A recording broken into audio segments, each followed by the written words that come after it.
Hello and welcome to Scrapping on the Fly. My name is Kristen and I'm here with March 23's Craft IQ by JQ Crafty. And today, or this month, what she is challenging us to do is to get 1 to 3 photos and pick one paper, ideally, so that's two-sided that you can use both sides, cut it into 4 triangles, and use those with a background paper. So I have these 2 pictures of me, my kids, and their dad on the beach saying goodbye. This is from last year, 2022. I have Island Escape by Bella Boulevard as my collection. And so I've got all of that part up at the top under control. And then the only other thing is to use large tags to mat your pictures or to put your pictures on. So I've already pulled this super bold and fabulous paper out and want to use this as my triangles. You can ask most anyone who's ever watched a video of mine. I'm not a fan of triangles, but I'm going to make this work. And so I have these chipboard. I have about 4 pieces of paper left in this collection, which I'm working on getting used. And that's to begin this layout, so you know I have less at the end. So I've got my papers, I've got embellishments, I've got my pictures and my challenge. So let's see how this goes.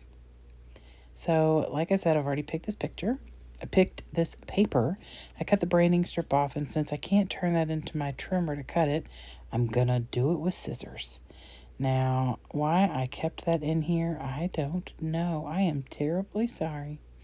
But it's late and there's no way I'm going back to redo this.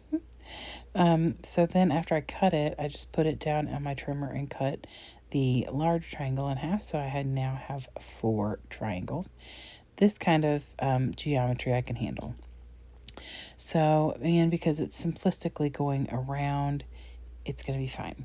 So I make sure my paper is straight on a line, and that way I can lay the edge of this triangular paper a 1/2 inch below, so I know exactly where it's going to line up. So then I can turn it and do the exact same thing with the other side. And so that way I know that the little strip in between is going to be pretty similar all the way around. Now, I don't measure much. I eyeball. That's my thing. But things like this need to be a little bit more precise. So look at that. Now, that is pretty darn close. So I decided I wanted a lighter color to go on all this bold print. And so I got this yellow polka dot plaid paper and I cut it into a 4-inch strip. And I have no clue how long it is. I just know it's 4 inches. So I'm going to mat my picture first. I kept going back and forth with this dark blue. So I end up matting it on the blue so that it has that dark color to it. But then I'm going to put it down on this light yellow. Now, don't panic, okay? I know that you may think, and it would not be surprising, you may think that I am doing things upside down, but I'm not. So I'm going to put this picture down on here, and then I'm going to put this picture down as well. However, it's going to look like I'm doing it upside down. I promise you. I'm doing this exactly the way I want to do this, and I'm doing it on purpose. But as I'm doing it, I'm thinking to myself, the people watching me are going to think I'm crazy, and they're going to be talking like, no. I wanted to get it lined up as in the same area as the other one is, so they were pretty even. So I just flipped them. So, but now I'm looking at it going, okay, this looks ridiculous. This is too long. So I decide I'm going to cut it off, flip the tag, and use the yellow and white plaid on the background as the rest of my tag. Now I'm adjusting here because that's too small and kind of looks weird because of how much of an indent it has. So in the end, I'm going to pull that down some, maybe a couple inches, and that way the tag will be a little bit bigger, but not as big as the original was. And I love that darker yellow pop and not the white.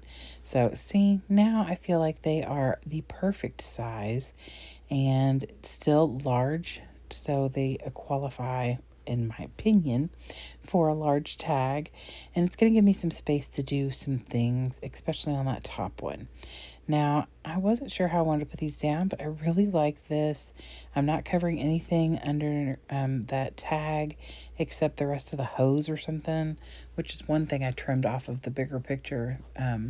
Was the hose was ornery. I mean, like a big old mess. So these embellishments were not coming off of the packaging very well.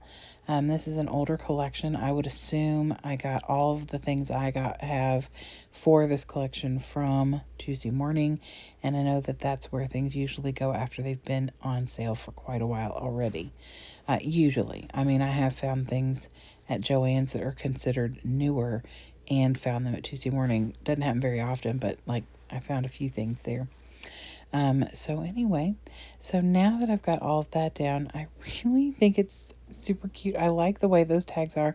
I would not have done that. Like, that's not my thing. That's why I love Jackie's challenges, because she encourages me to do things that I would not have done, like making large tags to put my pictures on. So, and typically a tag's gonna look real cute if your picture is long, like it's the horizontal picture, and so then it takes up most of the tag, and then you just have a tag coming out the side. But I think that that's what kind of threw me in the beginning because it was so large. So, but I really do love the way that these turned out. And I almost forget to take care of the tag hole situation, even though there's no hole. I almost punched a hole in them, and then I had already tacked it halfway down, and it was going to be too much of a pain, and I didn't want to mess it up. So I just decided I would put something down where the tag hole would go. So this is one of those little tab things that you put on the top of like paper or layout or whatever. And I just cut it in half, cut the edge off, and then I'm tucking it in. And I can go back and write dates there. I could go back and write, anything I wanted, or nothing, just leave it alone. So I like that. And then I'm going to add this little shapes here with the little heart overlaying. And all of this is, like I said, from that sticker sheet from the Island Escape collection.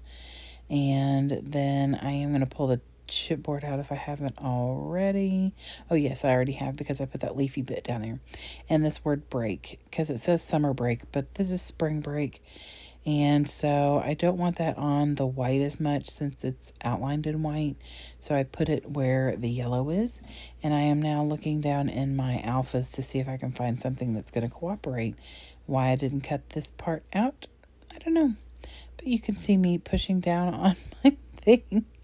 So I think that these alphas are called Happy. And so the side foam is like an aqua color.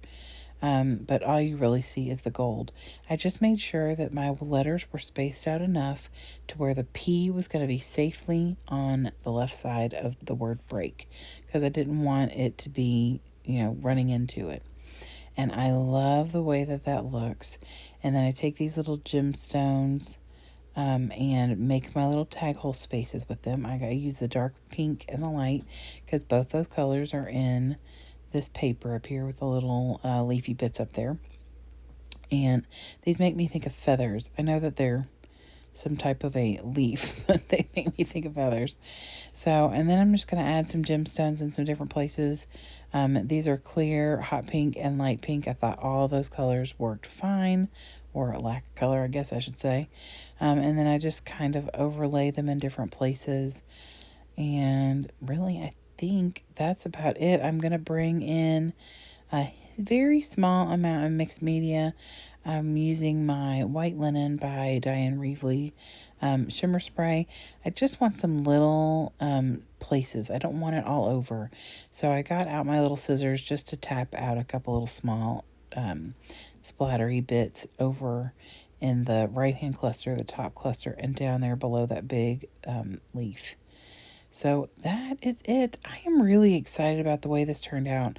I have done 2 kind of random off-the-cuff layouts today, and I have been worried about, not worried. When I say worried, I mean like questioning my choices, not like worried and panicked or anything, because it's scrapbooking. This is my passion, my mental health, and if I ever let it get me stressed out, it will not be doing what it is main focus is. So when I say worried, I just mean